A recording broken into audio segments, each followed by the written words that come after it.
D'accord. Ok. Faut reprendre. Je vais poser une petite question. Les musulmans ont droit à prendre 4 femmes. Dans la Bible, c'est pas écrit. Parce que dans la Bible, il est écrit l'homme quittera son père et sa mère et s'attachera à sa femme et non à ses femmes. Et le Coran a dit que l'homme a droit à 4 femmes. Je veux comprendre. Ok. Donc le Coran dit l'homme a droit à 4 femmes. D'accord. Ce que tu dois comprendre d'abord sur le Coran, ce n'est pas une obligation de prendre 4 femmes. Ce n'est pas une obligation. Tu comprends? Tu peux aller jusqu'à 4, mais ce n'est pas une obligation. Tu comprends un peu? Voilà, c'est-à-dire tu peux marier une femme, il n'y a pas de problème. Tu peux marier 2, il n'y a pas de problème. Tu peux marier 3, il n'y a pas de problème.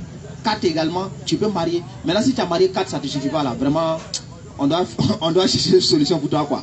Tu vois un peu? Mais Allah, il a fait cette grâce-là. Pourquoi? Tu sais, aujourd'hui, il y a plus de femmes que de garçons. Tu vois? Maintenant, quelle est la solution qu'on peut donner d'abord par rapport à ça? Si on refuse la polygamie là, c'est-à-dire il y a beaucoup de femmes qui vont tourner sans mari. Tu vois? Ça, c'est un premier point. Deuxième point, le Coran est le seul livre dans lequel on dit qu'il faut marier une femme. Parce que le verset là, si on lit là, on dit il vous est permis d'épouser 2, 3, 4.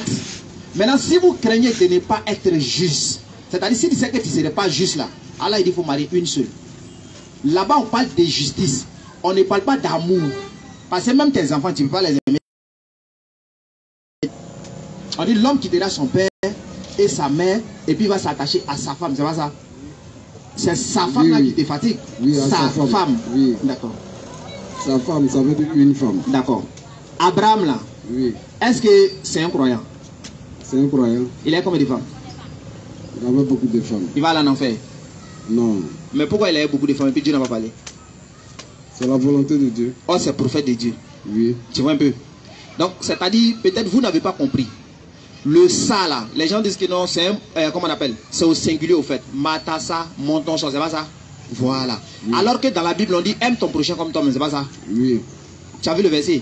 Aime ton prochain comme toi-même. D'accord. Est-ce que moi aussi ton prochain? Oui, c'est mon prochain. Est-ce que lui, elle est ton prochain? C'est mon prochain. Lui aussi, il est ton prochain. C'est mon prochain. Mais pourquoi on dit ton prochain? Vite, tu as beaucoup de prochains. Ton prochain, ça veut dire un être semblable comme toi. Mais pourquoi tu en as beaucoup? Oh, c'est un seulement. Tu vois, non? Tu vois, ça dépend des contextes, au fait. Ça dépend des contextes. Donc, c'est pour dire, tu n'as pas bien compris, au fait.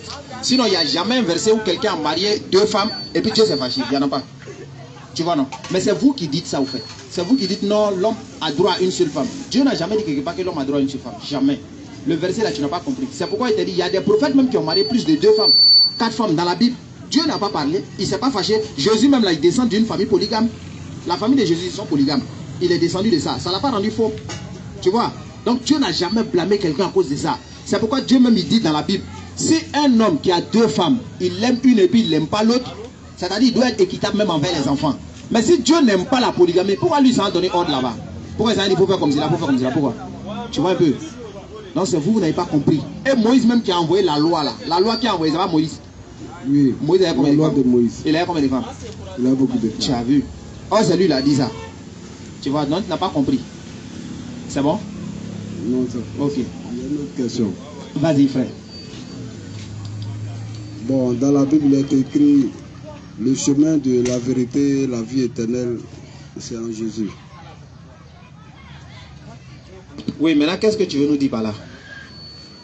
Bon, moi, ce que je comprends, c'est que le chemin de la vérité, la vie éternelle, c'est en Jésus-Christ. C'est ce qui est écrit dans la Bible. Mais pour le Coran, moi, je veux comprendre. D'accord. Le verset que tu viens de citer là, c'est Jean 14, verset 6. Tu vois? Jean 14, verset 6. Je sais que tous les chrétiens connaissent ça. Jésus a dit, je suis le chemin, la vérité et la vie. Nul ne vient au Père que par moi. Tu vois?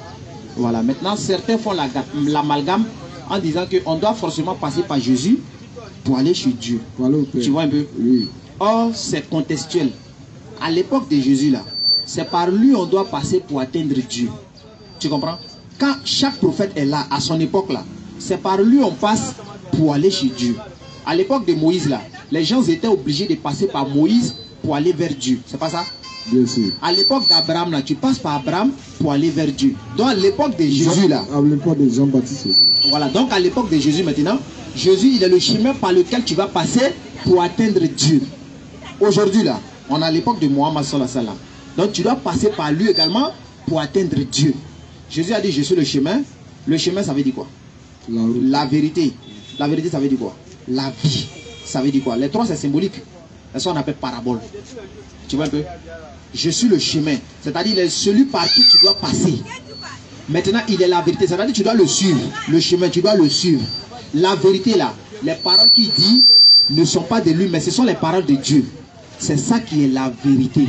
Maintenant, la vie, là, c'est le paradis. Tu vois un peu? Donc, c'est comme cela. Donc, à l'époque de Jésus, là, tu dois passer par lui pour aller. Or, aujourd'hui, là, on est à l'époque de Mohammed sallallahu alayhi wa sallam. Surat 3, 21. Surat 3, verset 21. Je peux citer, hein? Surat 3, verset 21. 21.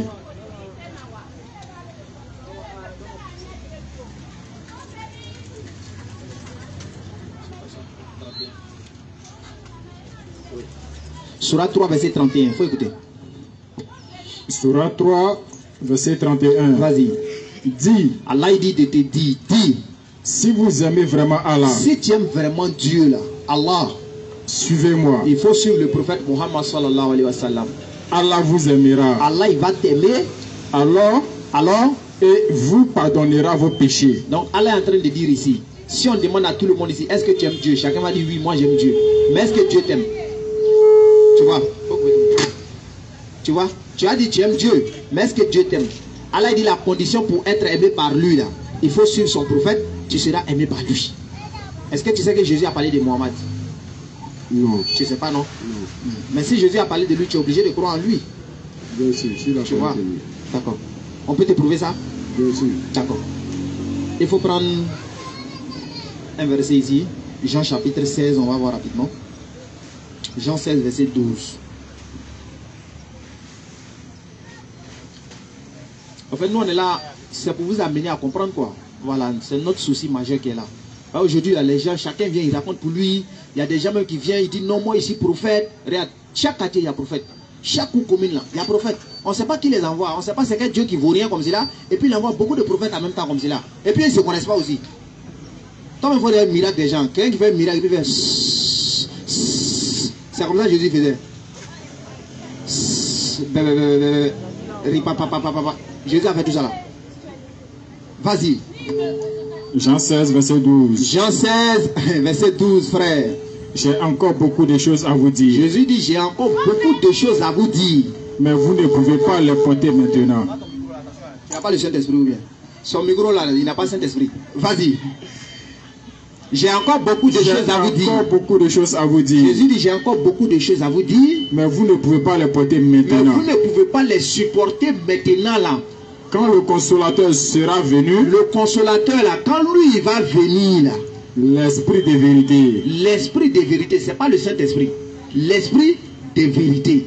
Vas-y frère. il vous conduira dans toute la vérité. Quand il va venir là, lui il va vous conduire dans toute la vérité. Jésus est la vérité, mais il n'est pas toute la vérité. Donc quand lui va venir, il va vous conduire dans toute la vérité. Car il ne parlera pas de lui-même. Pourquoi? Parce qu'il ne va pas parler de lui-même. Or nous on sait très bien que les prophètes ne parlent pas d'eux-mêmes. Deutéronome 18, verset 18, Dieu dit c'est lui met la parole, c'est-à-dire les paroles dans la bouche des prophètes et puis il transmet. Tu vois, même Jésus quand il est venu, il a dit dans Jean 12, verset 49, le Père qui m'a envoyé là, m'a lui-même prescrit ce que je dois dire et annoncer. Donc tout ce que Jésus doit dire et annoncer, c'est Dieu qui a dit, il n'est qu'à venir dire. Donc lui là, quand il va venir, Dieu doit lui dire aussi et puis il va venir transmettre. Vas-y, il ne parlera pas de lui-même. Mais il vous dira tout ce qu'il aura entendu. Mais il va dire tout ce qu'il a entendu de Dieu. Et vous l'annoncerez, et il vous annoncera les choses à venir. Et il va vous annoncer les choses qui doivent venir après. Donc c'est Jésus qui est en train de parler ici. Selon toi ici, là, ça parle de qui? Selon moi, ça parle du Saint-Esprit. D'accord. Ça parle du Saint-Esprit. Très bien. Ça veut dire que tu lis la Bible. Tu vois? Ça veut dire que tu lis la Bible. Maintenant, comme tu lis la Bible, on va retourner au verset 7. Tu vas voir quelque chose. Au verset 7. Tu as dit ça parle du Saint-Esprit, hein? Selon moi, ça parle du Saint-Esprit. Ok, d'accord. Tu vas voir au verset 7. Jean 16, 7. Oui. Cependant, je vous dis la vérité. Il vous est avantageux que je m'en aille. C'est avantageux pour vous que moi je m'en vais, moi Jésus. Car si je ne m'en vais pas, parce que si je ne vais pas là, le consolateur ne viendra pas vers vous. Le consolateur, il ne va pas venir vers vous. Mais si je m'en vais, mais si moi je m'en vais, je vous l'enverrai. Donc Jésus est en train de dire ici, si lui il est là, le consolateur ne vient pas. Mais c'est quand lui va partir que le consolateur va venir. Tu es d'accord? Donc c'est-à-dire la venue du consolateur est conditionnée par le départ de Jésus. Si Jésus ne bouge pas, le consolateur ne vient pas. Maintenant, est-ce qu'à l'époque de Jésus, le Saint-Esprit était déjà là? Non. Le Saint-Esprit n'était pas là? Non. D'accord. Jésus n'est pas né par le Saint-Esprit. Hein? Si, il est né par le Saint-Esprit. Donc le Saint-Esprit était là? Il était là. Il était là, non? Oui. Jean-Baptiste, est-ce que tu sais qu'il avait le Saint-Esprit? Bien sûr. Élisabeth avait le Saint-Esprit? Bien sûr. Jésus même a donné le Saint-Esprit à ses disciples? Bien sûr. Mais Jésus dit s'il ne vient pas, il ne vient pas. Est-ce que c'est le Saint-Esprit encore? Selon moi, c'est le Saint-Esprit. Oui, mais Jésus dit si je ne vais pas là, il ne vient pas. Est-ce que c'est le Saint-Esprit? Ou bien il y a combien de Saint-Esprit? Il y a le Père, le Fils. Non, non. Il y a combien de Saint-Esprit chez vous? Un, non? Il y a un. Il y a un? Oui. D'accord. Maintenant, lui, il était déjà là à l'époque de Jésus. Oui. Oh, Jésus dit s'il ne vient pas là, lui qui doit venir là, il ne vient pas. Est-ce que c'est le Saint-Esprit encore? Oui. C'est le Saint-Esprit? Oui. D'accord. Maintenant, le Saint-Esprit, il est Dieu chez vous, non? C'est le Saint-Esprit. C'est Dieu. C'est Dieu qui envoie l'Esprit Saint. Non, le Saint-Esprit, est-ce que c'est Dieu? C'est Jésus qui est Dieu. C'est Jésus qui est Dieu. Oui. Tu vois? Mais Jésus a le Saint-Esprit. Oui, il a le Saint-Esprit. Mais Jésus dit s'il ne veut pas, le Saint-Esprit ne vient pas. Est-ce que ça n'a pas du Saint-Esprit encore? Non. Tu vois? Jésus est en train de dire si je ne vais pas là, lui qui doit venir, le consolateur là, il ne vient pas. Donc ce n'est pas le Saint-Esprit au fait. Tu vois, non? Ce n'est pas le Saint-Esprit. Oui, je veux comprendre. C'est ce que je t'explique là. Parce que Jésus est né par le Saint-Esprit. Tu me suis? Jésus est né par le Saint-Esprit. Élisabeth là, elle avait le Saint-Esprit.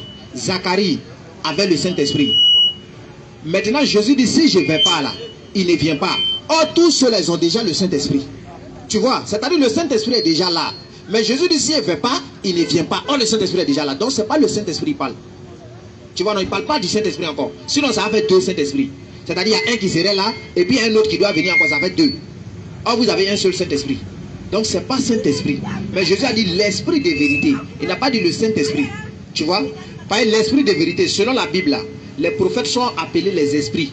Quand tu prends 1 Jean 4, verset 1, on dit bien-aimés, n'ajoutez pas foi à tout esprit, mais éprouvez les esprits pour voir s'ils viennent de Dieu. Car plusieurs faux prophètes sont venus. Tu vois? Donc il faut éprouver les esprits parce qu'il y a des faux prophètes qui sont venus. Donc dans ce contexte-là, l'esprit, c'est le prophète. Tu vois un peu? Donc ça parle du prophète Mohammed sallallahu alayhi wa sallam. Il a dit quand il va venir, il va vous dire des choses à venir, tout ça. Il va dire, parce qu'il ne parlera pas de lui-même. Or, selon vous là, le Saint-Esprit fait partie de Dieu. Mais est-ce qu'on peut dire que Dieu ne parle pas de lui-même? Ça ne passe pas. Dieu ne parle pas de lui-même, ça ne passe pas. Tu vois? Mais Jésus dit quand il va venir, il va vous dire des choses à venir. Quand le Saint-Esprit est venu, il a dit quoi à qui? Est-ce qu'il a parlé à quelqu'un? Non. Il était bobo. Non. Tu as vu? Mais Jésus dit quand il va venir, il doit parler. Or, le Saint-Esprit est venu, il n'a rien dit. Tu vois que ça ne parle pas de lui. Il dit, il va vous dire des choses qui doivent venir après tout ça, il va parler. Or, Mohammed a parlé de tout ça. Mais le Saint-Esprit, lui, n'a rien dit. Tu vois que ce n'est pas le Saint-Esprit. Là, est-ce que tu es prêt à accepter? Selon vous, le baptême, comment ça se passe? Non, pour nous, on n'a pas de baptême comme on fait chez les chrétiens. C'est-à-dire pour te mettre dans l'eau, là. Nous, on ne fait pas ça. Chez nous, là, c'est Jean 17, verset 3. Tu connais Jean 17, verset 3? Bien sûr. Jésus a dit, oh, la vie éternelle. C'est-à-dire pour avoir le paradis. C'est qu'ils te connaissent, toi, le seul vrai Dieu, et celui que tu as envoyé Jésus. Donc ce que nous on va essayer de te dire là, c'est de dire il faut croire au seul vrai Dieu. Jésus est son messager, Mohammed est son messager. C'est comme ça nous on fait nos baptêmes. Tu vois un peu? C'est le verset de Jésus, nous on s'appuie dessus. Il faut croire à un seul Dieu qui a créé tout ce qui existe. Et puis les Jésus, les Mohammed, Moïse là, ce sont ses prophètes, c'est tout. Est-ce que tu es prêt à accepter? Merci. Tu es prêt? Merci. Tu es prêt à accepter? Maintenant? Maintenant? Oui. Non, je vais réfléchir. D'accord, il n'y a pas de souci. On ne contraint pas les gens, il n'y a pas de souci. Tu peux aller réfléchir. Je salue les personnels. La tombe individuelle. La vie est très fragile. Mais il faut te préparer. Hein. Voilà, il n'y a pas de souci. Tu peux nous suivre comme on l'a dit. Vous pouvez nous suivre, il n'y a pas de problème. Qui a une question? Salam alaikum wa rahmatullahi wa barakatuh. Wa alaikum salam wa rahmatullahi papa. Vous avez devant vous votre frère Abdraman. Alhamdulillah. Il était de passage. Moi, je suis conducteur en fait. Donc, je vous suis beaucoup de fois sur YouTube et autres. Donc, comme il était de passage, j'ai entendu votre vos paroles. Je me suis bien garé. Il dit bon, je vais venir vous dire salam. Allah Akbar. Avant de continuer. Allahu Akbar. Sinon, je vous suis très beaucoup. Masha'Allah. Il y a vous, et puis il y a TDR, Nourdin Jama, et autres, tout ça. les élèves d'Agouadi. Ce sont des trucs qui me passionnent en fait. Masha'Allah. Voilà, donc ça, il dit, voyez vous donner ça. Qu'Allah facilite. Inch'Allah. Faut faire doigt. Fais doigt. En tout cas, اللهم صل على محمد وعلى ال محمد كما صليت على ابراهيم وعلى ال ابراهيم وبارك على محمد وعلى ال محمد كما باركت على ابراهيم وعلى ال ابراهيم في العالمين انك حميد مجيد. السلام عليكم. وعليكم السلام ورحمة الله وبركاته. Qu'Allah accepte. Inch'Allah. Ça c'est vraiment une visite de courtoisie. Masha'Allah. Merci beaucoup frère. Approchez. Ça c'est vraiment une visite de courtoisie. Il nous suit depuis et puis il est venu. Alhamdulillah, c'est vraiment bien. Qu'Allah facilite.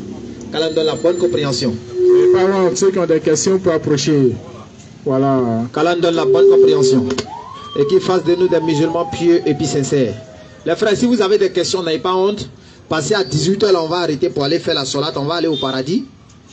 Après cela également, on serait là à partir de 19h30 là-bas. 19h45, je crois. Jusqu'à 21h30 et puis on va partir. Donc vous pouvez déjà préparer vos questions. Vous pouvez avertir tous ceux, en tout cas, qui veulent comprendre. Ils n'ont qu'à venir à partir de 20h, 21h. En tout cas, on va essayer d'échanger sur la parole de Dieu. On peut ne pas s'entendre, mais on demeure des frères. Vous voyez? Parce que la vérité ne se montre pas. La vérité se démontre. Nous, on est prêt à démontrer la vérité. Et on est prêt à démonter le mensonge. On va démonter, démystifier le mensonge. Et puis on va étaler la vérité. Tranquillement. La vérité s'impose d'elle-même. Quand on te prêche là, toi-même tu sais que c'est la vérité qui est là. Bien sûr. Mais souvent l'homme a du mal à accepter. C'est pas faux. C'est ça au fait. Il va dire depuis moi je suis petit là. Il a adoré Jésus jusqu'à Saoudi, il a arrêté. Non, ça c'est pas possible. Réveille-toi. Ou bien s'il arrête là, qu'est-ce que mes parents m'ont dit? Vous voyez? Alors que tu es en train d'offenser ton créateur sans le savoir. Parce que celui qui n'a rien créé, on ne doit pas l'adorer. Bien sûr.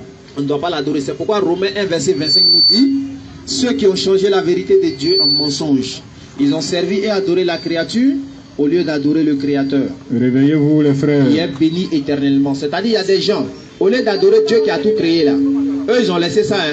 Et puis ils s'en vont adorer les créatures, ceux qui n'ont rien créé. Il y a un problème. Oui. Donc on ne doit pas adorer celui qui n'a rien créé, mais on doit adorer celui qui a tout créé. Bien sûr. Vous voyez les frères. Donc nous, comme on vous l'a dit, on nous appelle les fils de l'islam.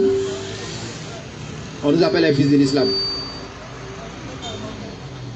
On fait des débats, on fait des échanges, on fait des prêches. Tout ça pour amener les gens vers le paradis, c'est tout. Voilà, c'est pas pour dénigrer quelqu'un, non. Non. C'est pas pour offenser aussi, non. Chacun de nous apprend de l'autre. Mais on est obligé de dire. Et puis s'il y a quelqu'un qui vient nous montrer que nous on est en train de faire des erreurs. S'il y a quelqu'un qui vient par exemple et nous montre que nous on est en train... Il faut prendre son micro, donne-le. S'il y a quelqu'un par exemple qui vient nous montrer que nous on est en train de faire des erreurs, on va reconnaître. On est des humains, on peut se tromper. Voilà, on peut se tromper. Nous on n'est pas des savants. Hein. Non, on n'est pas des savants. Non. On est juste des ignorants qui connaissent au moins peut-être 2 versets. Et puis on essaie de transmettre cela. Bien sûr. Le prophète Mohammed sallallahu alayhi wa sallam, il a dit: transmettez de moi ne serait-ce qu'un seul verset. C'est-à-dire même si tu connais un seul verset, il faut transmettre. Ça peut profiter à quelqu'un. Donc c'est pourquoi nous on est là. Hein. Sinon on ne connaît pas beaucoup. Hein. Il y a les oussades là, eux ils sont acquéris. On apprend toujours. Donc nous on est comme les petits policiers là, eux ils sont les commissaires. Quand on vous prend ici, on va vous donner là-bas. Ils vont faire la formation. Qu'Allah donne la bonne compréhension. Amen. Et qu'Allah facilite. Amen. Vous savez, imam ne peut pas venir s'arrêter sur la rue pour parler. Non. Et il y a des gens aussi qui ne sont pas musulmans aussi. Eux, ils ne peuvent pas aller à la mosquée. Ouais. Ils disent que ce n'est pas pour eux. Donc nous, on a soulevé une mosquée maintenant pour venir mettre ça devant vous. Bien sûr. Pourquoi vous ne voulez pas devenir musulman? C'est ça qui est là. Ouais, pourquoi? C'est à cause de la vie là ou bien c'est à cause de quoi? C'est à cause de quoi toi tu ne vas pas devenir musulman? À cause des go là, il ne veut pas devenir musulman. C'est pas faux. Non, lui il est trop choco. C'est-à-dire s'il devient musulman là, il va faire comment?